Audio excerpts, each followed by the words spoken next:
नमस्कार। वीडियो की संख्या में देखते हैं माइंड मैप यानी बेस्ड ऑन माइंड मैप का एक महत्वपूर्ण नोट्स देखते हैं। इसमें इतिहास यानी भारतीय इतिहास जो कि प्रारंभिक परीक्षा यानी पीटी स्पेशल है, और इसमें इतिहास के अंतर्गत हम देख रहे हैं मध्यकालीन भारतीय इतिहास यानी मिडिवल इंडियन हिस्ट्री को देख रहे हैं इसमें। और यह जो अंक है या लेक्चर है अति महत्वपूर्ण या उपयोगी सिद्ध हो सकता है साक्षात्कारी सहायक साक्षात्कारी यानी RO ARO एग्जाम 2023 के लिए, जिसका एग्जाम यानी पीटी एग्जाम जो है 27 जुलाई 2025 को प्रस्तावित है। उसके लिए अंक अति महत्वपूर्ण या वेरी वेरी इंपॉर्टेंट हो सकता है। साथ ही यह लेक्चर या यह जो अंक है राज्य लोक सेवा आयोग के लिए भी महत्वपूर्ण है, जिसके अंतर्गत BPSC MPSC JPSC UPSC साथ ही संघ लोक सेवा आयोग यानी UPSC UPSSC SSC साथ ही उत्तर प्रदेश लोक सेवा आयोग द्वारा आयोजित अपर पीटी एग्जाम, जिसका पीटी एग्जाम 12 अक्टूबर 2025 को प्रस्तावित है, उसके लिए भी अंक अति महत्वपूर्ण साबित हो सकता है। तो चलिए शुरू करते हैं। माइंड मैप पर आधारित यानी based on mind map GS word का एक महत्वपूर्ण नोट्स है। इस पर जो है इंडेक्स में हमने देखा कि प्राचीन भारत यानी एंशिएंट इंडियन हिस्ट्री के अंतर्गत जो भी टॉपिक यहाँ पर दिया गया है, इस पर सारे लेक्चर बनाकर सारे टॉपिक पर लेक्चर बनाकर इस चैनल पर अपलोडेड है, प्लेलिस्ट में भी उपलब्ध है, इसको सर्च कर आप देख सकते हैं। इसके अलावा जो प्रेजेंट में हम देख रहे हैं मध्यकालीन भारत को देख रहे हैं यानी मिडिवल इंडियन हिस्ट्री को देख रहे हैं, इसके अंतर्गत जो बहुत से लेक्चर बनाकर अपलोड किए जा चुके हैं इन टॉपिकों पर। इसमें देखें महमूद गजनवी का आक्रमण, दिल्ली सल्तनत को देख लिया है, विजयनगर साम्राज्य को हमने देख लिया है, बमनी प्राचीन धार्मिक आंदोलन को देख लिया है, और इस लेक्चर में हम जो देख रहे हैं मुगल साम्राज्य को देख रहे हैं। तो मुगल साम्राज्य के अंतर्गत जो संस्थापक बाबर और उसके बाद हुमायूं और अकबर द ग्रेट को हमने पूर्व के लेक्चर में देख चुके हैं, उससे आगे के लेक्चर में इसमें देखेंगे। और मराठा साम्राज्य जो होगा नेक्स्ट लेक्चर में होगा, आधुनिक भारत पर। इन टॉपिकों पर जो लेक्चर बनाकर अपलोड करते जाएंगे, आप इस चैनल को लगातार देखते रहिए। तो मध्यकालीन भारत जो इस नोट्स में यहाँ शुरू होता है, इस पर हम महत्वपूर्ण लेक्चर बनाकर इस चैनल पर अपलोड कर चुके हैं, वहाँ से आप देख सकते हैं, सर्च करके प्लेलिस्ट में उपलब्ध है। तो मध्यकालीन भारत के अंतर्गत जो है संतल्प काल को हमने संपूर्ण रूप से देख लिया है, यानी उसकी संपूर्ण जानकारी इस चैनल पर उपलब्ध है, आप देख सकते हैं। और मध्यकालीन भारत के अंतर्गत मुगल साम्राज्य को हम देख रहे हैं, इसके अंतर्गत जो इसका संस्थापक बाबर रहा है, इसके बारे में भी विस्तार से हमने चर्चा कर लिया है। इस लेक्चर को आप देख सकते हैं, प्लेलिस्ट में भी उपलब्ध है, सर्च कर इस चैनल पर जाकर आप देख सकते हैं।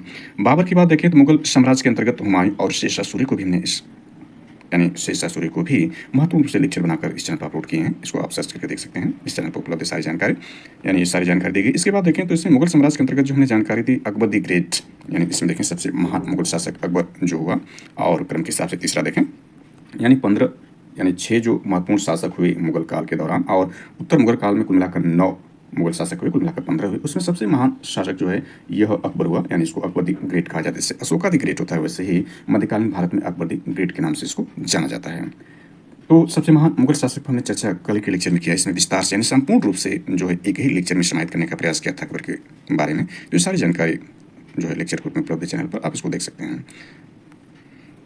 इसके अलावा हमने कल के लेक्चर में मुगल साम्राज्य के अंतर्गत मुगल प्रशासन को भी अकबर के महत्वपूर्ण सैन्य अभियान को भी शामिल किया था, जिसमें क्षेत्र समय पराजित शासक का नेतृत्व करता, यानी अकबर के महत्वपूर्ण सैन्य अभियान के नेतृत्व करता कौन थे, तो ये सारे क्षेत्र जो अकबर द्वारा विजित किए गए थे, और पराजित शासक पर भी हमने महत्वपूर्ण से चर्चा कर लिया है कल के अंक। इसको भी आप देख सकते हैं, एग्जाम टेस्ट से वेरी वेरी इंपॉर्टेंट यह अंक या नोट्स या लेक्चर है। अब इसमें आज देखते हैं मुगल साम्राज्य के अंतर्गत जो मुगल साम्राज्य का चौथा जो शासक या महान शासक साबित हुआ इस वंश में मुगल साम्राज्य के अंतर्गत, तो जहांगीर हुआ। तो जहांगीर के बाद शाहजहां को देखेंगे, तो सबसे पहले हम जहांगीर को इसमें देखते हैं। जहांगीर का समय देखें तो ये इसका समय है 1605 से, क्योंकि 1605 ईस्वी तक जो है अकबर का समय था, तो उसके बाद 1605 से 1627 ईस्वी तक जो जहांगीर का समय, ये 22 वर्ष तक शासन करता। जब से पूर्व जो इसका पिता था जो अकबर था, उसने 49 वर्ष तक शासन किया था। हमने पूर्व के अंक में सारे जो शासक 15 पर चर्चा किया है और उनके समय को भी निर्धारित किया है, तो कल के लेक्चर में आप उसको देख सकते हैं। तो इसमें जहांगीर के बारे में देखें तो यह अकबर का उत्तराधिकारी सलीम हुआ, यानी इसका जो प्रारंभिक नाम था वो सलीम था, कि अकबर का उत्तराधिकारी सलीम हुआ जो 24 अक्टूबर 1605, ध्यान देना है कि 24 अक्टूबर 1605 ईस्वी को नूरुद्दीन मोहम्मद जहांगीर बादशाही गाजा की उपाधि धारण कर गद्दी पर बैठा। यानी गद्दी पर बैठा, कौन सी उपाधि धारण करके बैठा, तो नूरुद्दीन मोहम्मद जहांगीर बादशाही गाजी की उपाधि धारण करके गद्दी पर बैठा। जबकि देखें जो अकबर द ग्रेट था वह कौन सी उपाधि धारण करके राज सिंहासन बैठा था, तो वह जलालुद्दीन मोहम्मद अकबर बादशाही गाजी, ध्यान देना है बादशाही गाजी दोनों में शामिल है, यानी सलीम जो जहांगीर के नाम से बना उसमें बादशाही गाजी है, और जलालुद्दीन मोहम्मद अकबर बादशाही गाजी की उपाधि से राज सिंहासन बैठा था अकबर। और जबकि जहांगीर को हमने देखा कि यह जो आपका है नूरुद्दीन मोहम्मद जहांगीर बादशाही गाजी की उपाधि धारण करके गद्दी पर बैठा। जहांगीर का जन्म 30 अगस्त 1569 ईस्वी में, यानी इसका डेट ऑफ बर्थ देखें तो यह है 30 अगस्त 1569 ईस्वी में जो है जहांगीर का जन्म हुआ था। और जन्म हुआ कहाँ था, तो जन्म स्थान इसका फतेहपुर सीकरी है। जबकि हमने अकबर का जन्म जो देखा था, अकबर का जन्म देखें तो सम्राट अकबर का जन्म 15 अक्टूबर 1542 ईस्वी को हमीदा बानो बेगम के गर्भ से अमरकोट के राणा बीर साल के महल में हुआ था। यानी अमरकोट के जो राणा थे बीर साल के महल में हुआ था, जबकि इसका देखें जहांगीर का जन्म जो है फतेहपुर सीकरी में हुआ था। सूफी संत सलीम चिश्ती के नाम पर सलीम नाम रखा अकबर ने। यानी सूफी संत सलीम चिश्ती के नाम पर जो है इसका नाम, प्रारंभिक नाम क्या था, सलीम रखा था अकबर ने। यानी जैसा कि हमने अकबर के बारे में देखा था कि अकबर के समकालीन प्रसिद्ध सूफी संत कौन थे, तो सलीम चिश्ती थे। या यूं कहें कि अकबर ने अपने पुत्र का नाम सलीम यानी सलीम नाम रखा, जो सूफी संत शेख सलीम चिश्ती के नाम पर रखा था। और इसमें देखें तो इसने एक ऑटोबायोग्राफी लिखी। यानी ऑटोबायोग्राफी का मतलब स्वयं इसका लेखक जहांगीर है, लेकिन पूरा नहीं किया। इसके पूरा जो है मौत बिंद खाने ने इसको पूरा किया। यानी तुजुक ए जहांगीरी जो है ये ऑटोबायोग्राफी है, जो जहांगीर खुद लिखता है, लेकिन पूर्ण नहीं करता है। इसको पूर्ण करता है मौत बिंद खाने, जो है जहांगीर की ऑटोबायोग्राफी को पूर्ण करता है। उसका नाम क्या है, तुजुक ए जहांगीरी। यह ध्यान दें कि अभी हमने जो पूर्व के 3 मुगल सम्राटों को देखा, उसमें ऑटोबायोग्राफी जो है, जो इस वंश का संस्थापक, मुगल वंश का संस्थापक जो बाबर था, उसने भी ऑटोबायोग्राफी लिखी थी, उसको देख सकते हैं। यानी यहाँ देख सकते हैं कि यह है तुजुक ए बाबरी, बाबरनामा का तुर्की फास। यहाँ पर देख सकते हैं कि यह जो आपका है तुजुक ए बाबरी, जो बाबरनामा उसकी ऑटोबायोग्राफी है, तुर्की भाषा में लिखा था। तुर्की से फारसी भाषा में अनुवाद जो अब्दुल रहीम खान खाना, जो अकबर के नवरत्नों में शामिल थे, ने किया था। और तुजुक ए बाबरी जो बाबरनामा है, इसमें बाबर कहता है कि राणा सांगा कृष्णदेव राय सबसे शक्तिशाली शासक 2 हिंदू राज्यों के थे। इस पर मैं पूर्व लेक्चर में चर्चा कर लिया, इसलिए यहाँ ज़्यादा विस्तार नहीं करते हैं। जबकि देखिए हुमायूं नामा की रचना हुमायूं की बहन या बाबर की पुत्री गुलबदन बेगम ने की थी। जबकि इसमें देखें अकबर नामा को अबुल फजल ने लिखा था। अकबर नामा जो लिखा गया है, इसको अबुल फजल ने लिखा है, इस पर भी हमने चर्चा कर लिया है। और जबकि यहाँ देखें तुजुक ए जहांगीरी जो ऑटोबायोग्राफी है, इसको जहांगीर लिखता है, लेकिन इसको पूर्ण मौत बिंद खाने करता है। और इसमें देखें तो न्याय की जंजीर या न्याय का घंटा आगरा में लगवाया था कौन, जहांगीर ने।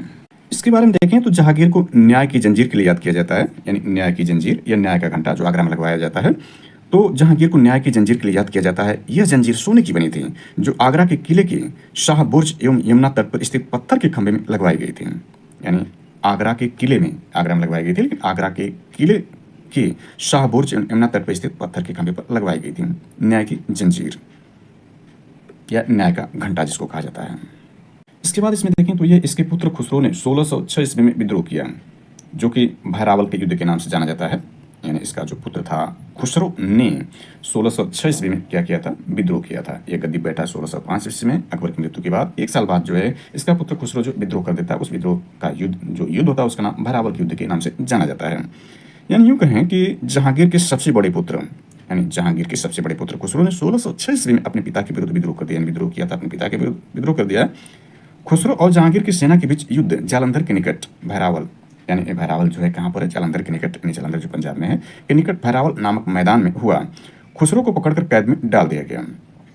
खुसरो की सहायता देने के कारण जहांगीर ने सिखों के 5वें गुरु, यानी खुसरो जो यह है इसका सबसे बड़ा बेटा जो खुसरो है, तो खुसरो की सहायता देने के कारण जहांगीर ने सिखों के 5वें गुरु अर्जुन देव को फांसी दिलवा दिया। खुसरो गुरु से गोइंदवाल में मिला था। यानी खुसरो जो था वह गुरु यानी 5वें गुरु अर्जुन देव से कहाँ मिला था, तो गोइंदवाल में मिला था।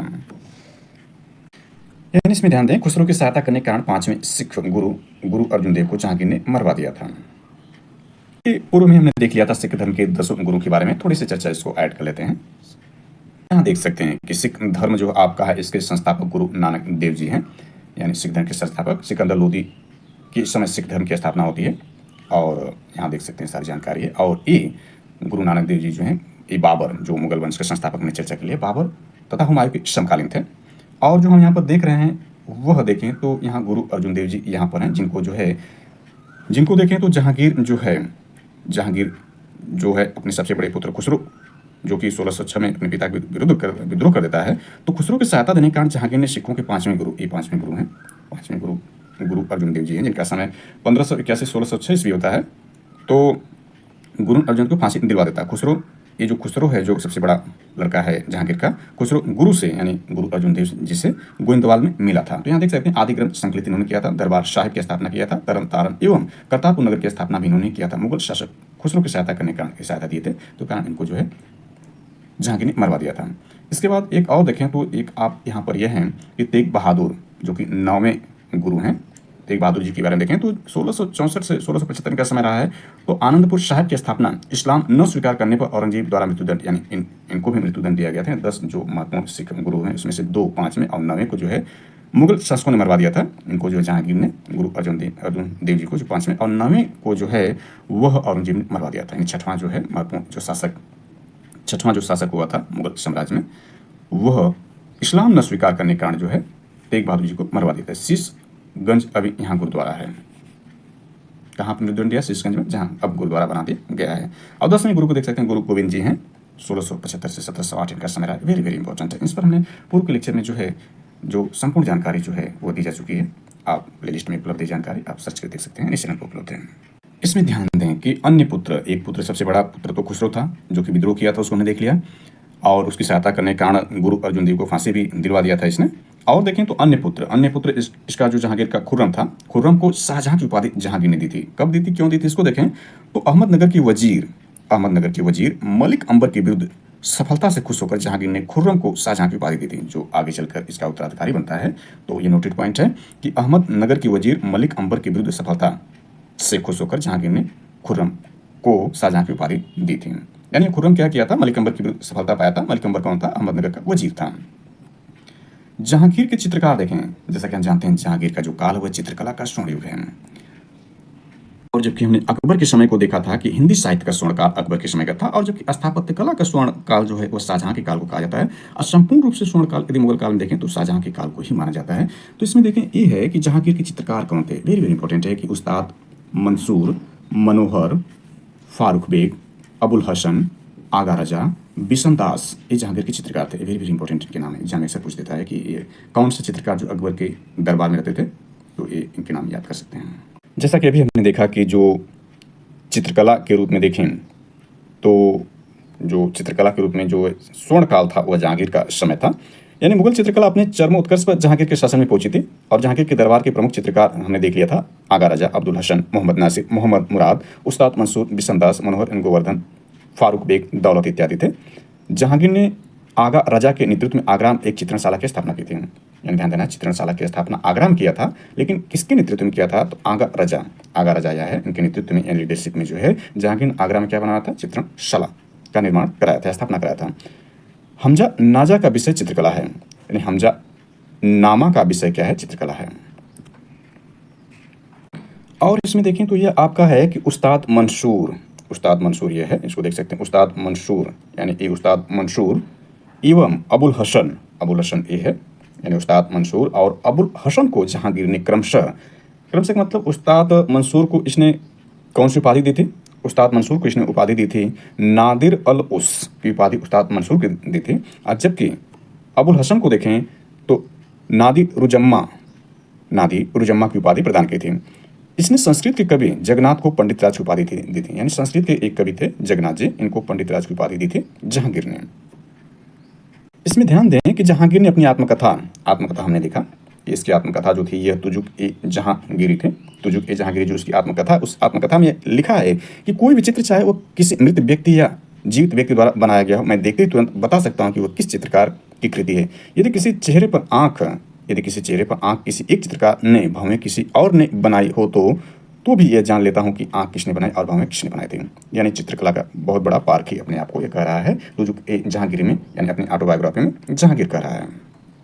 तो हमने यहाँ पर देखा था कि 2 इसके पुत्रों को हमने देख लिया। एक इसका सबसे बड़ा पुत्र खुसरो था जो कि विद्रोह किया था, दूसरा खुर्रम था जिसको शाहजहां की उपाधि दिया था अहमदनगर पर विजय के कारण, वहाँ के वजीर को हराने के कारण। इसके बाद देखें इसके अन्य जो पुत्र थे, कुल मिलाकर इसके 5 पुत्र थे। तो पहला खुसरो ही था जो कि सबसे बड़ा पुत्र था, दूसरा परवेज था, तीसरा एक खुर्रम खां था जो कि बाद में शाहजहां के नाम से गद्दी पर बैठा, मुगल सम्राट बैठा, ये तीसरा पुत्र था। चौथा इसका शहरयार था, 5वां जहांदार था। 28 अक्टूबर 1627 ईस्वी को भीमवार नामक स्थान पर जहांगीर की मृत्यु हो गई, यानी 1627 ईस्वी तक जो कि इसका शासन का समय भी है। तो भीमवार नामक स्थान पर जहांगीर की मृत्यु हो गई। उसे शाहदरा लाहौर में रावी नदी किनारे दफनाया गया, यानी भारत के बाहर दफनाए गए शासकों में ये भी शामिल है जहांगीर। और दूसरा जो था वह बाबर संस्थापक, जो इस वंश का संस्थापक, मुगल साम्राज्य संस्थापक जो बाबर है, उसका भी देखें तो काबुल में उसको दफनाया गया है। पहले आगरा में था लेकिन उसको काबुल स्थानांतरित कर दिया गया। तो 2 हैं, यानी जहांगीर को कहाँ दफनाया गया है? शाहदरा जो लाहौर में रावी नदी के किनारे दफनाया गया है। आगे इसमें देखते हैं तो यह है कि जहांगीर चित्रकला में पारंगत था, तथा इसका काल चित्रकला का स्वर्ण युग कहलाता है। कौशाम्बी स्तंभ पर जहांगीर का लेख, यानी कौशाम्बी स्तंभ पर जहांगीर का लेख समुद्रगुप्त का प्रयाग प्रशस्ति उत्कीर्ण है। यानी कौशाम्बी स्तंभ पर जहांगीर का लेख है जिसमें समुद्रगुप्त का प्रयाग प्रशस्ति उत्कीर्ण है। जहांगीर के समय विदेशी यात्री, वेरी वेरी इंपॉर्टेंट है कि जहांगीर के समय कौन कौन विदेशी यात्री आए थे। तो इसमें कैप्टन हॉकिंस प्रथम, Edward Terry, sir Thomas Roe, William Finch, ये जो है विदेशी यात्री आए थे जहांगीर के समय में। यह कहने का सही हुआ कि जहांगीर के शासनकाल में कैप्टन हॉकिंस हमने ये देखा जो प्रथम अंग्रेज था, यहाँ प्रथम लिखा है लेकिन प्रथम अंग्रेज था। सर टॉमस रो, यानी इसके बाद सर टॉमस रो आया, फिर विलियम फिंच एवं एडवर्ड टेरी जैसे यूरोपीय यात्री आए थे जहांगीर के समय में। देखें तो यहाँ पर जहांगीर को लाहौर में दफनाया गया, इसको हमने देख लिया, भारत के बाहर है।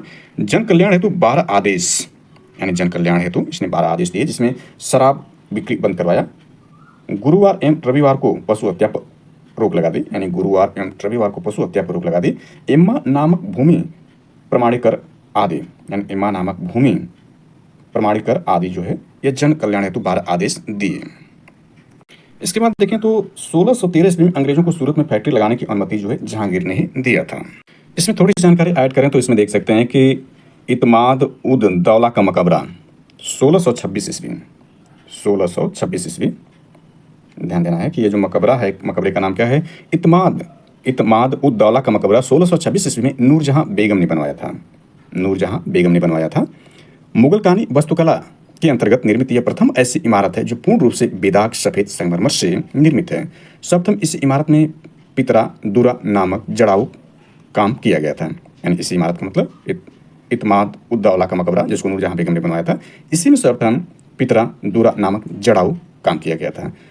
अशोक के कौशाम्बी स्तंभ वर्तमान में यह प्रयागराज में है, यानी अशोक का कौशाम्बी स्तंभ वर्तमान प्रयागराज पर समुद्रगुप्त की प्रयाग प्रशस्ति तथा जहांगीर का लेख उत्कीर्ण है। ध्यान देना है कि इसमें जो कौशाम्बी स्तंभ है इसमें समुद्रगुप्त की प्रयाग प्रशस्ति तो है ही, साथ ही इसमें जहांगीर का लेख भी उत्कीर्ण है। जहांगीर के मकबरे का निर्माण नूरजहां ने करवाया था, यानी जहांगीर का जो मकबरा बनाया गया वो नूरजहां ने करवाया था। थोड़ी सी जानकारी नूरजहां के बारे में भी देख लेते हैं। हमने देखा कि नूरजहां बेगम जो थी इत्माद दौला का मकबरा बनवाया, उनके बारे में थोड़ी जानकारी इसमें ऐड कर लेते हैं। तो देखें, मिर्जा गयास बेग की पुत्री नूरजहां थी, वास्तविक नाम मेहरुन्निसा, यानी नूरजहां का वास्तविक नाम क्या था, मेहरुन्निसा थे। मिर्जा गयास बेग की पुत्री थी नूरजहां। 1611 ईस्वी में जहांगीर से विवाह किया, यानी ये जो नूरजहां जो है यह नूरजहां बेगम जो जहांगीर की पत्नी थी या बेगम थे। तो 1611 ईस्वी में जहांगीर से विवाह नूरजहां ने किया। जहांगीर द्वारा इनको नूरमहल नूरजहां की उपाधि दी गई, यानी इनकी उपाधि जो नूरजहां है इनका वास्तविक नाम मेहरुन्निसा था।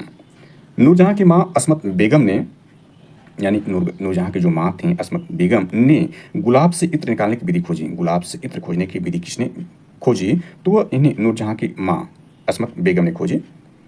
इत्माद उद दौला का मकबरा नूरजहां ने ही बनवाया, यानी इत्माद उद दौला का मकबरा नूरजहां ने 1626 ईस्वी में बनाया। शुरू में इस पर चर्चा हमने कर लिया था। इसमें सफ़ेद संगमरमर का उपयोग किया गया है। पितरा दुर्ग का जड़ाऊ काम हुआ, यानी इसी जो मकबरे में जो है, इसी मकबरे में इत्माद उद दौला का मकबरे में ही पितरा दुरा का जड़ाऊ लगा हुआ है या काम किया गया है। जुनता गुट नूरजहां संबंधित था, यानी एक गुट बनाए थे जुनता गुट जो नूरजहां संबंधित है। एग्जाम पूछ देता है कि जुनता गुट किस समय था, नूरजहां से संबंधित। नूरजहां कौन थे, नूरजहां उपाधि थे जो कि जहांगीर की पत्नी मेहरुन्निसा थी, उनकी उपाधि जहांगीर ने नूरमहल और नूरजहां के रूप में दी थी इनको। मुगल साम्राज्य के अंतर्गत पांचवां जो महत्वपूर्ण शासक था वह शाहजहां रहा। शाहजहां हमने देखा कि ये जो खुर्रम खां था, यानी तीसरा पुत्र जो जहांगीर का था जिसको खुर्रम खां था। तो अहमदनगर का जो वजीर था मलिक अंबर के विरुद्ध सफलता से खुश होकर जहांगीर ने खुर्रम को शाहजहां की उपाधि दिया था। यही शाहजहां देखें, जिसकी मृत्यु के बाद 1627 से 1657 ईस्वी तक, यानी लगभग 30 वर्षों तक जो है यह मुगल साम्राज्य पर शासन किया शाहजहां का जो काल है यह देखें तो स्थापत्य कला का स्वर्ण युग माना जाता है और संपूर्ण रूप से भी मुगल काल का स्वर्ण युग शाहजहां काल को ही माना जाता है। तो जहांगीर के बाद उसका तीसरा पुत्र जो खुर्रम था, शाहजहां, यानी जहांगीर के बाद सिंहासन पर शाहजहां बैठा। शाहजहां उसकी उपाधि थी। जोधपुर के शासक मोटा राजा उदय सिंह की पुत्री जगत गोसाई के गर्भ से 5 जनवरी 1552 ईस्वी को खुर्रम यानी शाहजहां का जन्म लाहौर में हुआ था। इसका जन्म कहाँ हुआ था, लाहौर में हुआ था। इसका माता का नाम क्या था, तो जगत गोसाई। ये किसकी पुत्री थी, जगत गोसाई। तो जोधपुर के शासक मोटा राजा उदय सिंह की पुत्री थी जगत गोसाई। इन्हीं के गर्भ से जो है खुर्रम या शाहजहां का जन्म लाहौर में हुआ था।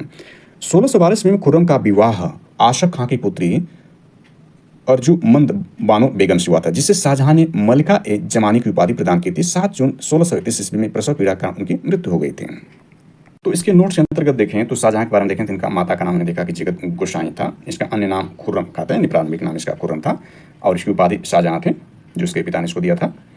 फरवरी 1628 ईस्वी को आगरा में राज्याभिषेक कराया, यानी फरवरी 1628 ईस्वी को आगरा में राज्याभिषेक कराया, यानी इसके पिता की मृत्यु के साल भर बाद। पिता की मृत्यु देख सकते हैं 1627 ईस्वी था, तो यह देख सकते हैं कि यह फरवरी 1628 ईस्वी को आगरा में राज्याभिषेक करवाया। अबुल मुजफ्फर शहाबुद्दीन मोहम्मद साहिब किरण शानी उपाधि धारण किया, इसका बहुत लंबा उपाधि है। इसकी उपाधि देखें तो यह अबुल मुजफ्फर शहाबुद्दीन मोहम्मद साहिब किरण शानी की उपाधि धारण करके जो है अपना राज्याभिषेक कराया, गद्दी पर बैठा। आशफ खां को महावत की उपाधि दी, यानी आशफ खां को इसने क्या किया, महावत की उपाधि दी शाहजहां ने। यानी इसमें ध्यान दें तो यह है कि 4 फरवरी 1628, यानी 4 फरवरी 1628 ईस्वी को शाहजहां आगरा में अबुल मुजफ्फर शहाबुद्दीन मोहम्मद साहिब किरण ईशानी की उपाधि प्राप्त कर सिंहासन पर बैठा। शाहजहां ने आशफ खां को वजीर पद, यानी ये आशफ खां है, आशफ खां को जो है शाहजहां ने आशफ खां को वजीर पद एवं महावत खां को खान खाना की उपाधि दी। आशफ खां को जो है, यानी इसने शाहजहां ने आशफ खां को वजीर का पद दिया एवं महावत खां को खान खाना की उपाधि दी, और आशफ खां को जो है महावत की उपाधि भी दी थी। इसने नूरजहां को 2 लाख रुपए प्रतिवर्ष की पेंशन देकर लाहौर जाने दिया, यानी नूरजहां देखें तो जो इसकी पत्नी थी जहांगीर की जो पत्नी नूरजहां थी, जो उपाधि दी गई थी, यह उपाधि थी मेहरुनिशा, इनको जो है इसने क्या किया कि इसने नूरजहां को 2 लाख रुपए प्रतिवर्ष की पेंशन देकर लाहौर जाने दिया, जहां 1645 ईस्वी में उनकी मृत्यु हो गई थी। अपनी बेगम मुमताज महल की याद में शाहजहां ने ताजमहल का निर्माण आगरा में उसकी कब्र के ऊपर करवाया। उस्ताद ईसा ताजमहल की रूपरेखा तैयार की, यानी उस्ताद ईसा जो थे ताजमहल की रूपरेखा तैयार की थी। ताजमहल का निर्माण करने वाला मुख्य स्थापत्य कलाकार उस्ताद अहमद लाहौरी था। आगे इसमें देख रहे हैं इसको। इसमें ध्यान दें तो यमुना के दाहिने तट पर, ध्यान देना, यमुना के दाहिने तट पर शाहजहानाबाद, यमुना के दाहिने तट पर शाहजहानाबाद की नींव डाली इसने। आगरा से दिल्ली राजधानी हेतु, आगरा से जो राजधानी कहाँ किया, दिल्ली किया, इसी के लिए इसने जो है यमुना के दाहिने तट पर क्या बनाया, शाहजहानाबाद की नींव डाली। लाल खां को गुण समंदर, यानी लाल खां थे, उनको गुण समुंदर तथा जगन्नाथ को महाकवि राय की उपाधि दी। वेरी वेरी इंपॉर्टेंट ये है कि लाल खां को गुण समुंदर इसने उपाधि दी तथा जगन्नाथ को जो है महाकवि राय की उपाधि दी शाहजहां ने। इसके बेटों, यानी इसके बेटों में देखें तो सबसे बड़ा बेटा दारा शिकोह था और सबसे योग्य भी था, लेकिन शासक औरंगजेब बना जो कि क्रूर शासक था। तो इसके बेटों, यानी इसके 3 बेटे थे, औरंगजेब, दारा शिकोह, शुजा के बीच उत्तराधिकार का युद्ध हुआ। आगे इसमें देखेंगे, जो नोट्स पहले इसको समझ लेते हैं। तो शाहजहां का पहला सैन्य अभियान बुंदेलों के खिलाफ था, यानी बुंदेलों के खिलाफ जो इसका पहला सैन्य अभ्यास था शाहजहां का। चहार तस्लीम और जमीन बोस प्रथा शाहजहां से संबंधित है, यानी यह प्रथा है, ध्यान देना कि यह प्रथा है, चहार तस्लीम और जमीन बोस एक प्रथा है जो शाहजहां के शासनकाल संबंधित है। मुमताज महल की याद में ताजमहल बनवाया शाहजहां ने। रूपरेखा उस्ताद ईसा ने इसका बनाया था, जबकि निर्माता इसका उस्ताद अहमद लाहौरी, यानी ध्यान देना है कि ताजमहल का निर्माता कौन है, उस्ताद अहमद लाहौरी है, जबकि रूपरेखा यानी प्रारूप जो बनाया था वो उस्ताद ईसा ने बनाया था। मयूर सिंहासन का निर्माता भी शाहजहां को माना जाता है। स्थापत्य का स्वर्ण युग है, यानी इसका शाहजहां का जो काल है वो स्थापत्य का स्वर्ण युग है। इसके समय कौन कौन से स्थापत्य बने, तो दिल्ली में लाल किला बना, दीवाने आम बना, दीवाने खास इसने बनाया, जामा मस्जिद बनवाया, आगरा में मोती मस्जिद का निर्माण कराया। ध्यान देना है कि दिल्ली में भी मोती मस्जिद है जो औरंगजेब बनाया, जिस पर आगे हम चर्चा करेंगे। तो आगरा में मोती मस्जिद का निर्माण जो है यह शाहजहां करता है। ताजमहल बनवाता है, ताजमहल लाहौर में शीश महल बनाता है, ताजमहल जो आगरा में बनाता है, और लाहौर में शीश महल इसने बनवाया है। इसके समय चित्रकार मोहम्मद फकीर और मीर हाशिम है। संस्कृत विद्वान इसके समय कौन थे, बंशीधर मिश्र और हरिनारायण मिश्र, जो 2 संस्कृत के विद्वान इसके दरबार में थे, इसके शासनकाल में थे। यहाँ थोड़ी सी जानकारी को विस्तार करें तो यहाँ देखें, मयूर सिंहासन का निर्माता यह जो आपका है शाहजहां है, यानी इसमें देखें तो यह है कि मयूर सिंहासन का निर्माण शाहजहां ने करवाया था। इसका मुख्य कलाकार बे बादल खां था, यानी मयूर सिंहासन का निर्माण देखें तो शाहजहां ने करवाया था। इसका मुख्य कलाकार कौन था, बे बादल खां था। बादशाह के सिंहासन के पीछे पितरा दुर्ग के जड़ाऊ काम की एक श्रृंखला बनाई गई थी, जिससे पौराणिक यूनानी देवता आर्फियस को बीड़ा बजाते हुए चित्रित किया गया है। शाहजहां के शासनकाल को स्थापत्य का स्वर्ण युग कहा जाता है, हमने देख लिया। शाहजहां द्वारा बनवाई गई प्रमुख इमारतों में दिल्ली का लाल किला हमने देख लिया, दीवाने आम, दीवाने खास, दिल्ली जामा मस्जिद, आगरा मोती मस्जिद और ताजमहल है। हुमायूं के मकबरा को ताजमहल का पूर्ववर्ती माना जाता है, यानी हुमायूं का मकबरा जो बनाया गया था उसको ताजमहल का पूर्ववर्ती माना जाता है। यानी हुमायूं के मकबरा को यहाँ देख सकते हैं। हुमायूं का मकबरा 1570 ईस्वी में हाजी बेगम के निर्देश में मीर मीरक मिर्जा गयास द्वारा निर्मित किया गया। भारतीय उपमहाद्वीप का पहला उद्यान मकबरा मुगलों का डॉ मिट्टी 4 बाग शैली में निर्मित यूनेस्को में वर्ल्ड हेरिटेज में 1993 में शामिल किया गया। तो ध्यान देना कि हुमायूं का मकबरा जो है इसको ताजमहल का पूर्ववर्ती माना जाता है, यानी ताजमहल के पूर्व जो हुमायूं का मकबरा बनाया गया था उसी बेस पर जो है ताजमहल बनाया गया शाहजहां द्वारा। और हुमायूं का मकबरा जो है अकबर काल में बनाया गया था, अकबर के समय में निर्मित किया गया था। तो इसमें हम शाहजहां के बारे में देख रहे हैं। तो देखें शाहजहां ने 1632 ईस्वी में अहमदनगर को मुगल साम्राज्य में मिला दिया। जो अहमदनगर को इसने जीता था, जिसको खुश होकर इसका पिता जो जहांगीर ने इसको शाहजहां की उपाधि दी थी, पूर्व में खुर्रम खां था। तो शाहजहां ने 1632 ईस्वी में अहमदनगर को मुगल साम्राज्य मिला लिया। शाहजहां ने 1638 ईस्वी में अपनी राजधानी को आगरा से दिल्ली लाने के लिए यमुना नदी के दाहिने तट पर शाहजहानाबाद की नींव डाली। इसने हमें देख लिया शाहजहानाबाद की नींव इसने क्यों डाली थी, यानी शाहजहानाबाद की नींव डाली आगरा से दिल्ली राजधानी स्थानांतरित करने के लिए। और इसमें ध्यान दें तो आगरे के जामा मस्जिद का निर्माण शाहजहां की पुत्री जहां आरा ने करवाए थे। यानी ये देखें इसके स्थापत्य कला का स्वर्णिम जामा मस्जिद है। तो यह आगरे की जामा मस्जिद, यानी जामा मस्जिद कहाँ पर, आगरा में है। तो आगरे की जामा मस्जिद का निर्माण शाहजहां की पुत्री जहां आरा ने करवाए थे। शाहजहां के दरबार के प्रमुख चित्रकार हमने देख लिया था मोहम्मद फकीर एवं मीर हाशिम थे। यानी ये चित्रकार मोहम्मद फकीर और मीर हाशिम इसके चित्रकार थे। शाहजहां के दरबार में बंशीधर मिश्र एवं हरिनारायण मिश्र नाम के 2 संस्कृति कवि थे। यानी देख सकते हैं संस्कृति विद्वान कवि थे। शाहजहां ने संगीतज्ञ लाल खां को गुण समंदर की उपाधि दी थी। यानी ये लाल खां कौन है, यह संगीतज्ञ हैं। यानी शाहजहां ने संगीतज्ञ लाल खां को गुण समंदर की उपाधि दी थी। शाहजहां के पुत्रों में दारा शिकोह सर्वाधिक विद्वान था। आगे हम दारा शिकोह के बारे में देखेंगे। तो शाहजहां के जो पुत्र थे उसमें सर्वाधिक योग्य, शाहजहां के पुत्रों में दारा शिकोह सर्वाधिक विद्वान था। इसने भगवत गीता योग वशिष्ठ, यानी इसने भगवत गीता योग वशिष्ठ उपनिषद एवं रामायण का अनुवाद फारसी में करवाया।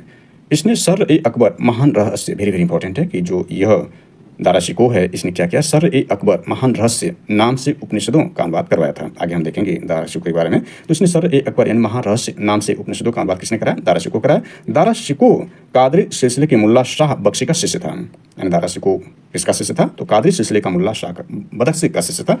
शाहजहां ने दिल्ली में एक कॉलेज का निर्माण एवं दारुल बका नामक कॉलेज की मरम्मत भी करवाए थे। सितंबर 1657 ईस्वी में शाहजहां के गंभीर रूप से बीमार पड़ने और मृत्यु का अफवाह फैलने के कारण उसके पुत्रों के बीच उत्तराधिकार का युद्ध हुआ। उस समय शुजा बंगाल, ध्यान देना है कि उसके पुत्र जो शुजा था वो बंगाल में, मुराद गुजरात में एवं औरंगजेब दक्कन में था।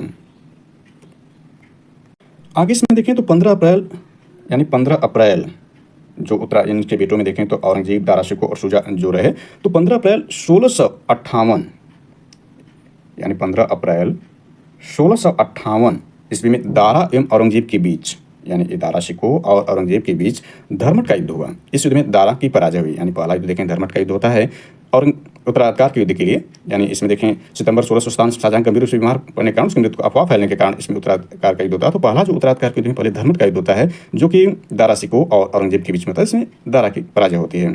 और धर्मट का युद्ध होता कब है, 15 अप्रैल 1658 ईस्वी को। दूसरा उत्तराधिकार को सामोगढ़ का युद्ध होता है। यह 29 मई 1658 ईस्वी को जो है वो सामोगढ़ का युद्ध होता है। इसमें भी दारा औरंगजेब के बीच ये सामगढ़ का युद्ध हुआ। इस युद्ध में भी दारा की हार हुई। उत्तराधिकार का अंतिम देवराई की घाटी का युद्ध जो 1659 ईस्वी में हुआ, इस युद्ध में दारा के पराजित होने पर उसे इस्लाम धर्म की अवहेलना करने के अपराध में 30 अगस्त 1659 ईस्वी को हत्या कर दी गई। इसके बाद ध्यान दें कि शाह बुलंद इकबाल, वेरी वेरी इंपॉर्टेंट है, शाह बुलंद Iqbal king of Lofty Fortune के रूप में दारा शिकोह को जाना जाता है। 8 जून 1658 ईस्वी को औरंगजेब ने शाहजहां को बंदी बना लिया। आगरा के किले में अपने कैदी जीवन के 8वें वर्ष अर्थात 22 जनवरी 1666 ईस्वी को 74 वर्ष की अवस्था में शाहजहां की मृत्यु हो गई। तो इसके बाद हम देखेंगे मुगल साम्राज्य के अंतर्गत दारा शिकोह, जिसको हमने देखा कि उत्तराधिकार के युद्ध में प्रथम धर्मट का युद्ध करता है औरंगजेब के साथ, जिसमें पराजित होता है दारा शिकोह। और जबकि ये इसके पुत्रों में 3 पुत्रों में सर्वाधिक योग्य और विद्वान दारा शिकोह ही रहता है। और दूसरा युद्ध औरंगजेब और दारा शिकोह के बीच उत्तराधिकार का होता है, सामगढ़ का युद्ध होता है। तीसरा और निर्णायक देवराई घाटी का युद्ध होता है, जिसमें पराजित होने पर इसकी हत्या दारा शिकोह कर दी जाती है। और दारा शिकोह को जो है शाह बुलंद इकबाल की उपाधि के रूप में जाना जाता है, या इसको उपाधि दी गई है। तो इसके बारे में जो अगली जानकारी दारा शिकोह औरंगजेब के बारे में जो महत्वपूर्ण जानकारी होगी वो नेक्स्ट लेक्चर में दी जाएगी। Thanks for watching this.